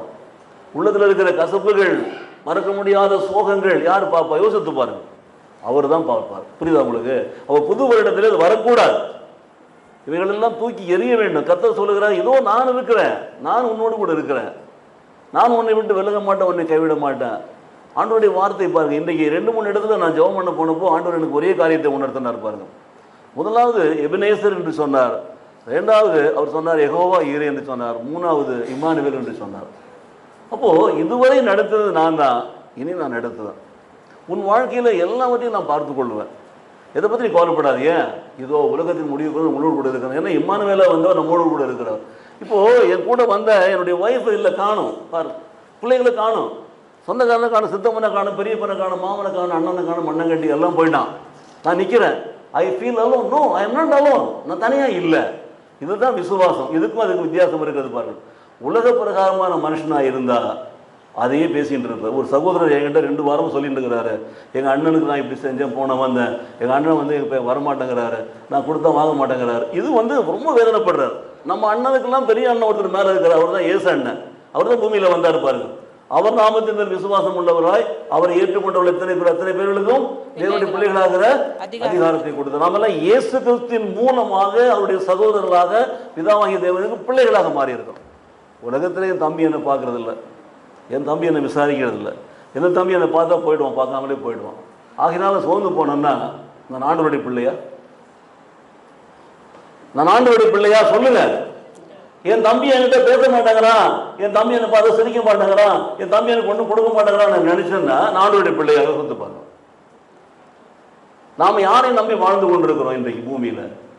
மேலே இருக்கிறவரை தான். ஆகியனால பிரியமானவர்களே, இந்த காலத்தில் நாம் நினைக்கவே கூடாது, அதையெல்லாம் மறந்து விட வேண்டும். அடுத்த வசனத்தை வாசிங்க, எஸ்ஐயா 66:12 வாசிங்க. ஆண்டவர் சொல்றாரு, கர்த்தர் சொல்லுகிறது என்னவென்றால், இதோ நான் சமாதானத்தை ஒரு நதியைப் போலவும் ஜாதிகளின் மகிமையை புரண்டு ஓடுகிற ஆற்றைப் போலவும் அவரிடமாக பாயும்படி செய்கிறேன். அப்பொழுது நீங்கள் முளைப்பால் பிடிப்பீர்கள், இடுப்பில் வைத்து சுமக்கப்படுவீர்கள், முழங்காலில் வைத்து தாளாட்டப்படுவீர்கள். நல்ல வசனத்தை படிச்சு பாருங்க. எல்லாரும் இருக்கிறீங்க, விவரமான பிள்ளைங்க தான், அனுபவம் உள்ளவங்க தான், மெச்சூர்ட் பீப்புள். கர்த்தர் சொல்வது என்னவென்றால், இதோ நான் சமாதானத்தை ஒரு நதியைப் போலவும் ஜாதிகளின் மகிமையை புரண்டு ஓடுகிற ஆற்றை போலவும் அவளிடமாக பாயும்படி செய்கிறேன் என்று சொல்றார். சொல்லிட்டு சொல்றாரு, அப்பொழுது நீங்கள் முளைப்பாலை குடிப்பீர்கள், நீங்களை இடுப்பில் வைத்து சுமக்கப்படுவீர்கள். பார்த்தீங்களா என்ன என்ன சொல்றார்? அவருடைய கற்பனை என்ன? கடவுள் சொல்ற கற்பனை, இந்த வார்த்தையில் அவர் வெளிப்படுத்துகிற இமேஜினேட்டரி ஐடியா என்ன பாருங்க, தாட். நாம் ஒரு குழந்தையை போல அவர் தூக்கின்னு போகிறார், இடுப்பில் வச்சுக்கணும். நிறைய பேர் இடுப்பில் குழந்தைன்னு போயில்லை, அந்த குழந்தைக்கு பால் கொடுக்கறது போல நான் கொடுக்குறேங்கிறார். கர்த்தருடைய காரியத்தை பாருங்கள். இடுப்பில் வைத்து சுமக்கப்படுவீர்கள், முழங்காலில் வைத்து என்ன பண்ணுவீங்க? தாலாட்டு பாடுகள். சில சகோதரிகள்லாம் நீங்கள் பார்க்கலாம், அப்படி காலை நீட்டி போட்டு பிள்ளைய அது மேலே படுக்க வச்சு அந்த காலை மேலே தூக்கி ஆட்டி ஆட்டி காட்டுவாங்க, அந்த பிள்ளை தூங்கும். பார்த்துருக்கிறீங்களா? உங்களை முழங்காலில் வைத்து நான் தாளாட்டுவேன்னு சொல்கிறாரு. யோசித்து பாருங்கள். நம்ம வீட்டை பாருங்கள், நம்ம வீட்டில் ஏதாவது புதுசாக குழந்தை கொண்டாங்கன்னா பாருங்களேன், அந்த குழந்தை ஒரு 6 மாதம் 8 மாதம் வளர்ந்த பிள்ளையா இருந்தால் பாருங்களேன், நகர்ற மாதிரி நிற்கிற மாதிரி இடுப்பில் வச்சுட்டு போகிறத பாருங்களேன், அது எப்படி தூங்க வைக்கிறான்னு பாருங்களேன். இந்த கர்த்தர் நம்மோடு கூட இருக்கார் என்பதை நம்ம மறக்கக்கூடாது. என்றால் அவர் தான் நமக்கு சமாதானத்தை கொடுக்கிறார். அவர் சமாதானத்தை கொடுக்கிறார், சமாதான கர்த்தர் அவர். அவர் நம்மை நடத்துவார் பாருங்க, அதை நம்ம விசுவாசிக்கணும். அப்போ குறைவுகளெல்லாம் நிறைவாக்குவார். பழசெல்லாம் நீங்கள் மறந்துடுங்க, நினைக்க வேண்டாம், முந்தினதை நினைக்க வேண்டாம், எல்லாவற்றையும் மறக்கிறது அவரும் மறக்கிறாரு. நீங்கள் எல்லாம் ஒழிந்து போக வேண்டும் என்று விட்டு விடுங்கள். சமாதானத்தை கொடுக்கிற தேவன் உள்ளத்தில் சமாதானத்தை கொடுத்து உங்களை தாளாட்டுவார். ஏனென்றால் நான் கர்த்தருடைய கையில் இருக்கிறேன். ஒரு படத்தை பார்த்தேன், சுமக்கிறவர் அவர் தான் என்றாலும் என் காலடிகள் கீழே இருக்குன்னு சொல்லி பார்க்கலாம். அவன் காலடி கிடையாது, சுமக்கிறவர் காலடியை பார்த்துட்டு அவன் நினைக்கிறான் காலடிகளை பார்க்குறேன். அப்போது அவர் சுமக்கும்போது அவருடைய காலை பார்த்து இவன் சேஃபாக இருக்கிறத நினச்சி பார்க்குறான். நாம் கர்த்தருடைய தோளில் இருக்கிறோம் என்று விசுவாசிக்க வேண்டும். கர்த்தர் நம்மை நடத்துகிறார் என்று சொன்னால் சும்மா கிடையாது, தூக்கி சுமக்கிறார். நாம் அவருடைய இடுப்பில் இருக்கிறோம் எடுத்துக் கொள்ள வேண்டும். அப்பொழுதுதான் அவர் நமக்கு தாலாட்டு பாடுவார். நம்முடைய வேதனைகள் மத்தியில் நம்மை உறங்க வைப்பார், நம்முடைய சமாதானத்தினாலே நிறக்க வைப்பார். பாருங்க எனக்கு பிரியமானவர்களே, அப்படிப்பட்ட தேவன் தான் இன்றைக்கு சொல்றாரு, உங்கள் வாழ்க்கையில் ஒரு புதிய காரியத்தை செய்வேன். இதுதான் புதிய காரியம். புதிய வானம், புதிய பூமி, புதிய ஜெருசலேம், புதிய அபிஷேகம் பண்ண சபை. இது ஒரு புறத்தில், மறுபுறத்தில் உனக்குள்ள ஒரு புதிய வாழ்க்கை. கடந்த கால நினைவுகள்லாம் இழந்த பிற்பாடு, கஷ்டங்கள்லாம் போன பிற்பாடு இனி அவன் நினைச்சு பார்க்கவே வேணாம். ஐயோ அந்த மாதிரி ஆயிடுச்சு, இந்த மாதிரி ஆயிடுச்சு. சுனாமி வந்து இப்போ எத்தனை வருஷம் ஆகுது பாருங்க, 20 வருஷம் ஆகுது. பார்த்தீங்களா? இந்த கொண்டாடுனாங்க, ரீசெண்டாக கொண்டாடினாங்க, 26ஆம் தேதி கொண்டாடினாங்க. 26/12 24 கொண்டாடினாங்க. எத்தனை வருஷத்துக்கு கொண்டாடுறாங்க? 20 வருஷம். அப்போது 20 வருஷத்துக்கு நடந்த காரியங்கள்லாம் சில பேர் போட்டுருந்தாங்க, பார்த்தேன் நான். அப்போது அதை நினச்சிட்டே இருந்தோம்னா கடல் பக்கம் போவோமா? அது நினச்சிட்டே இருந்தோம்னா எதிர்கால வாழ்க்கையில் நடப்போமா? அது நினச்சிட்டே இருந்தோமா வாழ்வோமா? அது நினச்சிட்டு இருந்தால் சாப்பிடுவோமா? யோசித்து பாருங்கள். இதுதான் ஆண்டவர் இன்னைக்கு கொடுக்குறாரு. அவைகள்லாம் நீங்கள் மறக்கணும். ஆகவே வாசியுங்கள். 2 பேதுரு 2ஆம் அதிகாரத்தில் 12-13 வசனங்களை வாசிப்போம். இவர்களோ பிடிபட்டு அழிக்கப்படுவதற்கு உண்டான புத்தியற்ற மிருக ஜீவன்களைப் போல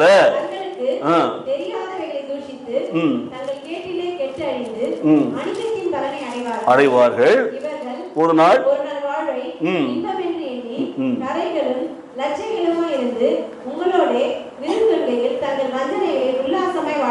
இவர்கள் எல்லாம் தேவன் மேல் நம்பிக்கையற்றவர்கள். பாருங்க, இந்த புது வருடத்துல புதிய காரியத்தை செய்யறங்கிறாரு. புது காரியத்தை செய்யறேன்னு சொல்றாரு. நீங்க என்ன நினைக்கிறீங்க? இல்ல இல்ல, பழசே நீங்க பார்த்துட்டு இருக்கிறீங்க. இப்படிப்பட்ட மனுஷர்கள்லாம் பிடிபட்டு அழிக்கப்படுவதற்கு உண்டான பக்தியற்ற புத்தி இல்லாத மிருகங்களை போன்ற ஆட்கள் எல்லாம். இவர்கள் தங்கள் கேட்டிலே தாங்களாக கெட்டு அழிந்து அவர்கள் அந்த பலனை அடைந்து போவார்கள். இவர்களெல்லாம் ஒரு நாள் இன்பத்திற்காக, ஒரு நாள் சுகத்திற்காக தேவனை மறுதலிக்கிறவர்கள். இவர்களெல்லாம் க்ஷண நேர இன்பத்திற்காக பாவம் செய்கிறவர்கள். இவர்களெல்லாம் அப்படிப்பட்ட இலட்சைகளுக்கு தங்களை விட்டு கொடுத்து விருந்துண்டு கர்த்தருடைய விருந்து பந்தியிலிருந்து விலகி போகிறவர்கள். ஆனால் நாம் தேவனுடைய பிள்ளைகளாக இருப்போம் என்று சொன்னால் நம்முடைய வாழ்க்கையில கர்த்தர் நிச்சயமாக என்ன செய்வார்? நமக்கு ஒரு புதிய உலகத்தை கொடுப்பார். நல்ல கவனிய, கடந்த வருடத்தில் நடந்து அழிந்து போன காரியங்களை குறித்து வேதனைப்பட்டு அந்த உலகத்தையே பார்த்து கொண்டிருக்காதீங்க. இப்போ ஒரு புதிய உலகத்தை குறித்து நான் சொல்லிட்டேன் உங்களுக்கு. கர்த்தர் புதிய காரியத்தில் புதிய உலகத்தை கொடுக்கிறார். புதிய உலகத்தில் கடந்ததை நினைக்க மாட்டோம், எது மாற்ற மாட்டோம், எது செய்ய மாட்டோம், உங்களை உன்னதமாக நடத்தும்னு சொல்றார். ஆகவே நாம் அப்படிப்பட்ட உலகத்தில் வருவோம். மூன்றாவதாக புதிதான ஆவியை கொடுப்பேன் என்று சொல்கிறார். நம்முடைய ஆவியை மாற்றுறார். ஏனென்றால் நிறைய பேருக்கு அந்த பழைய ஆவியிலே சுபாவத்தில் இருக்கிறார். சுபாவம் வருகிறது பாருங்கள். இங்கே என்ன சொல்றாரு? உங்களுக்கு நவமான இருதயத்தை கொடுத்து உங்கள் உள்ளத்திலே புதிதான ஆவியை கட்டளையிட்டு கல்லான இருதயத்தை எடுத்து மாம்சம் எடுத்து போட்டு சதையான இருதயத்தை உங்களுக்கு கொடுப்பேன் என்று சொல்றார். வாசிங்க எசேக்கியேல் 36:26-27 வசனம். உங்களுக்கு நவமான இருதயத்தை கொடுத்து உங்கள் உள்ளத்திலே புதிதான ஆவியை கட்டளையிட்டு கல்லான இருதயத்தை உங்கள் மாம்சத்திலிருந்து எடுத்து போட்டு சதையான இருதயத்தை உங்களுக்கு கொடுப்பேன். உங்கள் உள்ளத்திலே என் ஆவியை வைத்து உங்களை என் கட்டளைகளில் நடக்கவும் என் நியாயங்களை கைக்கொள்ளவும் அவைகளின்படி செய்யவும் பண்ணுவேன். புதிய காரியத்தை செய்கிற, சகலத்தையும் புதிதாக்குகிற, புதிய வானம் புதிய பூமியை கொடுக்கிற, சகலத்தையும் புதிதாக்குகிற, புதிய உலகத்தை கொடுக்கிற. மூன்றாவது சொல்றாரு, புதிய ஆவியை கொடுக்கிறேன்னு சொல்றாரு. இன்றைக்கு இந்த புதிய ஆவியினுடைய அபிஷேகத்தை நாம் பெற்றுக்கொள்ள வேண்டும். ராத்திரி வேளையில் நாம் பெற்றுக்கொள்ள வேண்டும். ஏனென்றால் அவர் நமக்கு நவமான இதயத்தை கொடுத்து அந்த உள்ளத்தில் புதிதான ஆவியை வைத்து கல்லான இதயத்தை தூக்கி எறிந்து அவர் நமக்கு என்ன பண்றாரு? அவர் ஆவியை கொடுத்து கட்டளையில் நடக்க நமக்கு கிருபை கொடுக்கிறார். அவருடைய நியாயங்களை கடைபிடிக்க பலன் கொடுக்கிறார். ஆகவே கர்த்தர் நம்மை நடத்துகிற விதம் அப்படித்தான். எனக்கு பிரியமானவர்களே, புதிதாக்குகிற தேவர் புதிதான ஆவியை கொடுக்கிற பொழுது நம்முடைய மாற்றம் வர வேண்டும். நம்ம பழைய பஞ்சாங்கம் மாதிரி பழைய கதைகளையே பேசிட்டு இருக்கக்கூடாது. நிறைய பேர் அந்த தேஞ்சு போன கிராஃப் அண்ட் ரெக்கார்டு மாதிரி போட்டிங்கன்னா அந்த நாள்லலாம் நாங்கள்லாம் பார்ப்போம். இப்போல்லாம் வந்து உங்களுக்கு டிஜிட்டலில் வந்துருச்சு, என்னென்னமோ வந்துருச்சு. கீழே ஒன்று சின்னதாக ஒரு பட்டனை போடுறான், அது ஒரு என்னமோ அதில் சவுண்டு வருது, வாய்ஸ் வருதுங்கிறான். இங்கே சின்னதாக போடுறான், அதில் ரெக்கார்ட் பண்ணுறான். Miracles are happening nowadays. அப்போல்லாம் ஒரு வட்டத்தை உள்ள தட்டு மாதிரி ஒன்று வச்சுக்கின்னு அதை வந்து ஒரு மைக்ரோஃபோனில் போட்டுக்கின்னு அதுக்கு ஒரு கொக்கியை மாட்டி விட்டு அது ஓடினே இருக்கும், போயினே இருக்கும். போன உடனே ஸ்டக் ஆகிடும். ஸ்டக்கான உடனே சொன்ன மாதிரி திரும்பி சொல்லிகிட்டே இருக்கும். பாருங்க, அசிங்கமாக இருக்குது கேட்குறதுக்கு. ஆனால் அதுதான் ஆடம்பரமாக இருக்கும். அவன் எடுத்து போடுறதுக்கு போடுவான், எங்கேயாவது டீ குடிக்க போயிருப்பான், எங்கேயாவது போயிருப்பான். பாருங்கள், அது வரைக்கும் திரும்பி போய் வந்துனே இருக்கும். இன்றைக்கு நிறைய பேருடைய வாழ்க்கை அப்படித்தான் இருக்கிறது. பாருங்கள், அவர் சொல்கிறாரு, பழசெல்லாம் தூக்கி போட்டுட்டு வா, உனக்கு ஒரு புது ஆவியை நான் கொடுக்குறேன்னு சொல்கிறார். புதிதான ஒரு ஆவி உன்னுடைய உள்ளத்தில் பரிசுத்த ஆவியை குடி வைக்கிறேன்னு சொல்கிறார். சங்கீதம் 50 சொல்லப்பட்டபடி பாருங்கள். சரிதானே? ஏனென்றால் உன்னுடைய கல்லான இதயத்தை தூக்கி போடுறங்கிறார். கல் ஈவு இறக்கமற்றது, மன்னிக்க முடியாத இதயம், மறக்க முடியாத இதயம். அந்த வந்து மறுத்து போச்சு, நடந்து மறுத்து போனால் அந்த பாறையாயிடும் பாருங்க. ஆனால் ஆண்டவர் சொல்றாரு, அதை எடுத்து போடுங்கிறார். அப்போ என் ஆவியை வைத்து உங்களை என் கட்டளையின்படி நடக்கும்படி நியாயங்களை கை கொள்ளும்படி நான் என்ன பண்ணுவேன், செய்வேன் என்று சொல்லுகிறார். புதிதாக்குகிற தேவன். விசுவாசிக்கிறீங்களா? அப்போ நிறைய பேருடைய வாழ்க்கையில் இந்த வைராக்கியம், இந்த புடிவாதம், பழைய பஞ்சாங்கம், பழம் கதைகள் பேசினே இருக்காதீங்க. அவங்களுக்கு பேசினே வருவாங்க, வந்தோடனே ஸ்ட்ரக் ஆகிடும். அப்புறம் மறுபடியும் அங்கே போவாங்க, திருப்பி பின்னாடி போவாங்க. இப்படித்தான் நாம் வாழ்ந்து கொண்டிருக்கிறோம். நாம் முன்னேற வேண்டியவர்கள், நாம் உயர வேண்டியவர்கள். தேவன் நம்மை ஆசீர்வதிக்க விரும்புகிறார், உயரமான ஸ்தானத்தில் நடக்க வைக்க விரும்புகிறார். ஆனால் நாம் என்ன பண்ணுறோம்? அப்படியே இங்கே இருக்கிறோம், எனக்கு இது போதுன்னு நினைக்கிறோம். எபேசியர் 4ஆம் அதிகாரத்தில் வாசிச்சிங்கன்னா ஒரு காரியத்தை பற்றி சொல்லப்பட்டிருக்கிறது பாருங்கள். உங்கள் உள்ளத்தில் புதிதான ஆவி உள்ளவர்களாகி மெய்யான நீதியிலும் பரிசுத்தத்திலும் தேவனுடைய சாயலாக சிருஷ்டிக்கப்பட்ட புதிய மனுஷனை தரித்துக் கொள்ளுங்கள். புதிய மனுஷனை தரித்துக் கொள்ளுங்கள். எடுத்து போட்டுக்கிறோம், ஒரு சட்டை எடுத்து போடுற மாதிரி பழைய மனுஷனை தூக்கி போட்டிருக்கிறார். எவ்வளவு சிம்பிளான ஒரு காரியம் பாருங்க, நினைச்சு பார்க்குறீங்களா? அப்போ அப்போஸ்தலனாகிய பவுல் கலாத்தியருக்கு நிருபத்தில் அழகாக எழுதுவார், கிறிஸ்துவோடு கூட சிலுவையில் அறையப்பட்டேன், இனி நான் வாழ்வது நான் அல்ல, அவர் தான், நான் பிழைத்திருக்கிறேன், அவர் தான் எனக்குள்ளே வாழ்கிறார், நான் கிறிஸ்துவுக்குள்ளே இருக்கிறேன்னு சொல்றார். அப்போ பழைய சரீரம் இயேசு கிறிஸ்துவோடு கூட சிலுவையில் அறையப்பட வேண்டும். பழைய சரீரம் இயேசு கிறிஸ்துவோடு சிலுவையில் அறையப்பட்டபடி இறக்கி வைத்து அடக்கம் பண்ணப்பட வேண்டும். அப்போதான் ஒரு புதிய ஆவி உங்களுக்குள்ளே ஊற்றப்பட்டு நீங்கள் புது உயிர்த்தெழுதலை பெற்று புதிய சரீரத்தோடு வருவாய். அப்போ சொல்றாரு, பழைய மனுஷனை தூக்கி போட்டுட்டு புதிய மனுஷனை தரித்துக் கொள்ளுங்கள். 2 கொரிந்தியர் 5ஆம் அதிகாரம் 17ஆம் வசனம் வாசிக்கிற பொழுது அந்த புது சிருஷ்டியை குறித்து எழுதப்பட்டிருக்கும். ஒருவன் கிறிஸ்துவுக்குள் வந்தால் புதிய சிருஷ்டியாகலாம். புதிய ஆவி வந்தா உங்க வாழ்க்கையில மாறி இருப்பீங்க. நிறைய பேர் புதிய ஆவி வந்தா மாறாமலே இருக்கிறோம். அப்போ புதிய ஆவி வந்திருக்கிறதா வரல. நல்லா கவனிச்சு பாருங்க, புது ஆவி வந்துட்டுனா மனதில் ஒரு மாற்றம் வரும் பாருங்க. நம்ம இன்னும் அப்படித்தான் செய்து கொண்டே இருக்கிறதுன்னு சொன்னா நம்ம புதிய ஆவி பெற்றுக்கொள்ளவே இல்லை. 3வது புதிய ஆவி பெற்றுக்கொள்ளுங்கள், கர்த்தர் உங்களை ஆசீர்வதிப்பார். கரங்களை தட்டுவோமா? 4வதாக கர்த்தர் உங்களுக்கு ஒரு புதிய நாமத்தை கொடுப்பார். புதிய நாமம் எடுத்து வாசிப்போம். வெளிப்படுத்தல் 3ஆம் அதிகாரம் 12ஆம் வசனம். ஜெயம் கொள்ளுகிறவன் எவனோ அவனை என் தேவனுடைய ஆலயத்திலே தூணாக்குவேன், அதினின்று அவன் ஒரு காலம் நீங்குவதில்லை.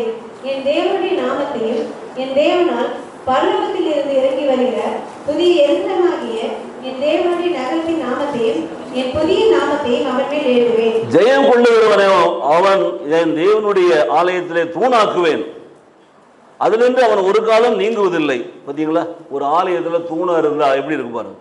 என் தேவனுடைய நாமத்தையும் என் தேவனாலே பரலோகத்தில் இருக்கிற இறங்கி வருகிற புதிய எருசலேமாய் என் தேவனுடைய நகரத்தின் நாமத்தையும் என்ன பண்ணுவேன்? அவனுக்கு கொடுப்பேன். அந்த புதிய நாமத்தை அவன் மேலே எழுதிடுவேன் அப்படிங்கிறார். உங்க பழைய பேர் தூக்கி போட்டார், புது பேர் உங்களுக்கு கொடுக்குறாரு பாருங்க. வெளிப்படுத்தல் 2ஆம் அதிகாரம் 17ஆம் வசனம் வச்சீங்கன்னா ஆவியானவர் ஜெயம் கொள்ளுகிறவனுக்கு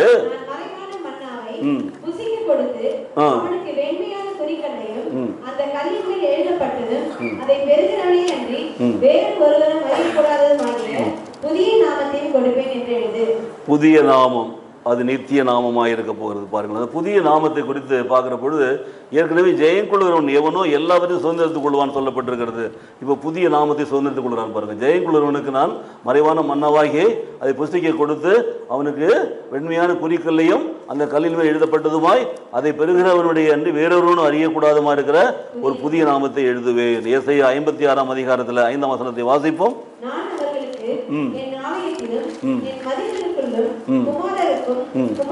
குமாரத்திகளுக்கும் உரிய இடத்தையும் ஈட்டியையும் பார்க்கிலும் உத்தம இடத்தையும் ஈட்டியையும் கொடுப்பேன் என்றும் அழியாத நித்திய நாமத்தை அவர்களுக்கு அருள்வேன். நல்லா கவனிங்க, புதிய நாமம் என்று 2 வசனத்தை வாசி காமிச்சவங்களுக்கு.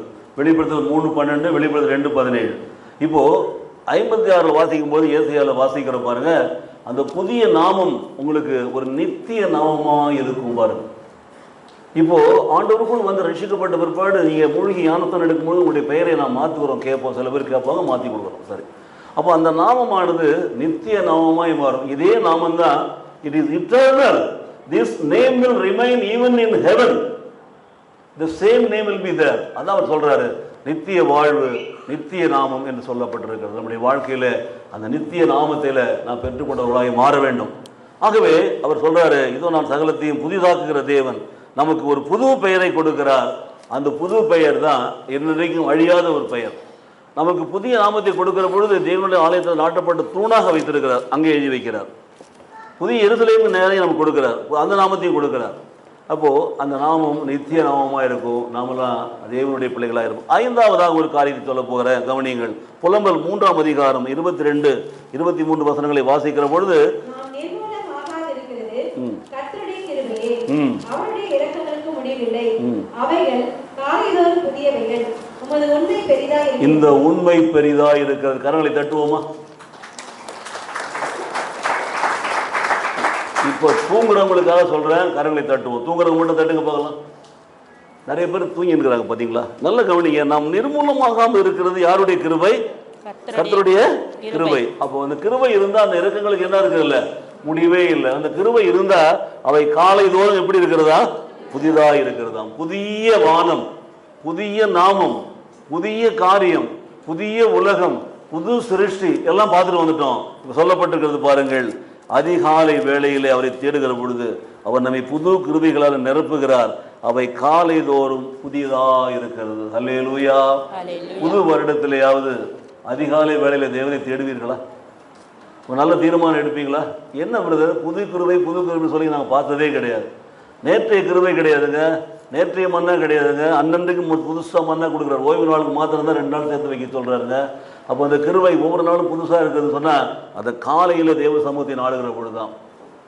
என் வாசற்படியில் நிறுத்தம் விழித்திருந்து என் கதவு நிலையை காத்திருந்து எனக்கு செவி கொடுக்குற மனுஷன் பாக்கியவான். பார்த்தீங்களா? அப்போ காலையில் என்னை தேடுகிற என்னை கண்டடைகிறான் பாரு.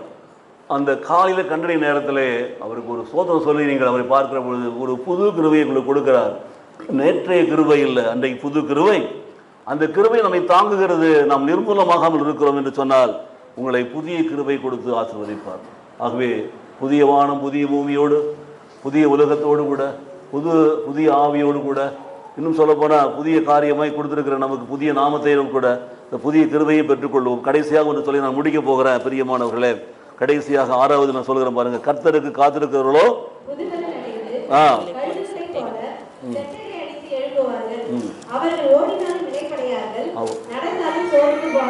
இப்போ புது பலனை குறித்து எழுதப்பட்டிருக்கிறது. யாருக்கெல்லாம் புது பலன் கொடுக்கப்படுகிறது? கர்த்தருக்கு காத்திருக்கிறவர்களுக்கு. Such of those people who are waiting upon the Lord, who believes in His word, they will get that new strength. இந்த புது வருடத்தில் உங்களுக்கு புது பலன் வேண்டுமா? கர்த்தருடைய பாதத்திலே காத்திருக்கிற பிள்ளைகளாக நீங்கள் மாறுங்கள். கர்த்தருடைய பாதத்திலே காத்திருக்கிற பிள்ளைகளாக ஒப்புக் கொடுங்கள்.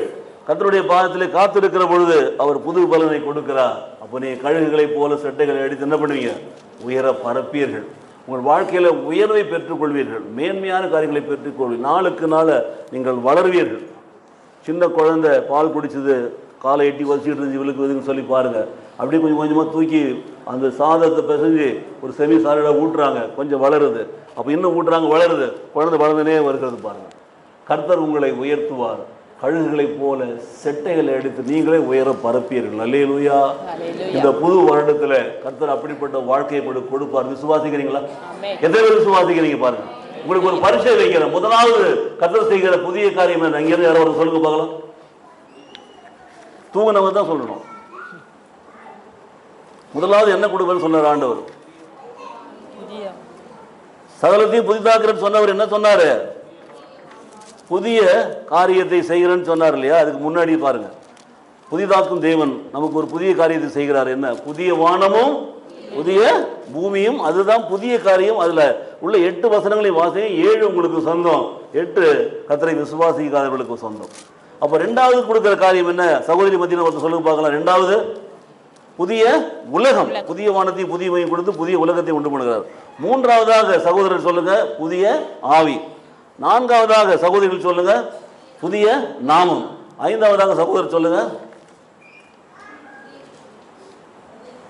ஒருத்தர் கூட இல்லையாப்பா, ஒரு நாதியே கிடையாதுங்க. வேணாம் சொல்லாதீங்க, அவங்க சொல்லுங்க பார்க்கலாம். 5வதா என்னன்னு சொல்லுங்க. அவ்வளோ பேரும் தூங்கிட்டு இருக்கிறாங்க. என்ன சொல்லுங்க பார்க்கலாம்.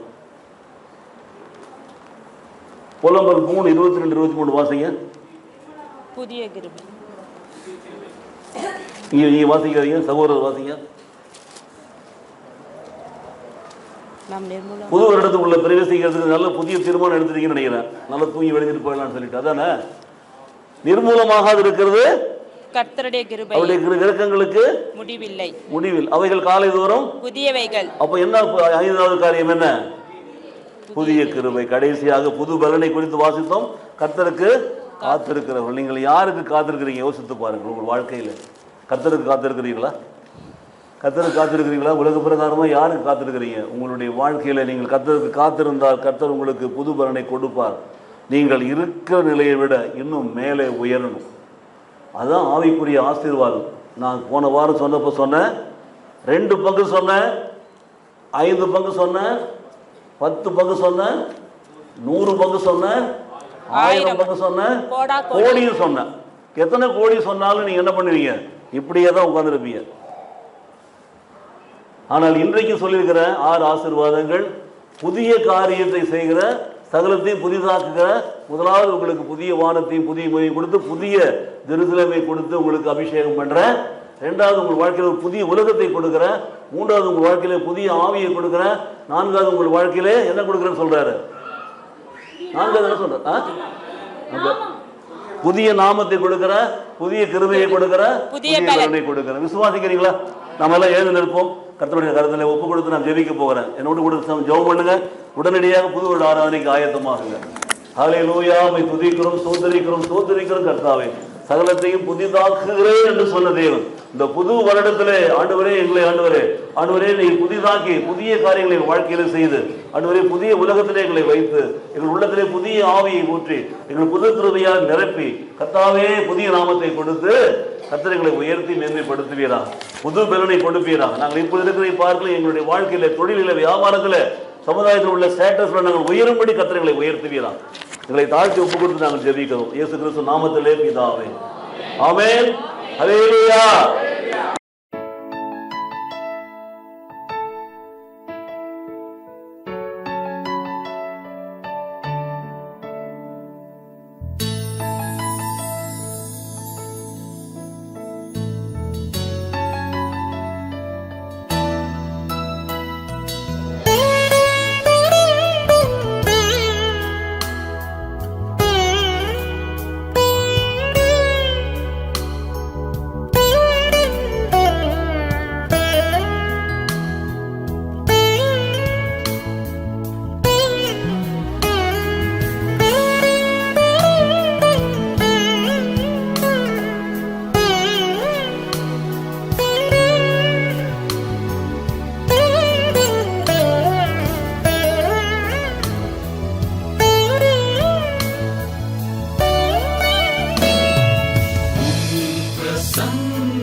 அபிஷேக தைலம் ஆண்டவரே, அடியார்களுக்கு அருளுமே. அபிஷேக தைலம் ஆண்டவரே, அடியார்களுக்கு அருளுமே. பகைவர் மத்தியில் மகிழ்ந்திருக்க, பகைவர் மத்தியில் மகிழ்ந்திருக்க, பரிசுத்த தேவ அபிஷேகியும்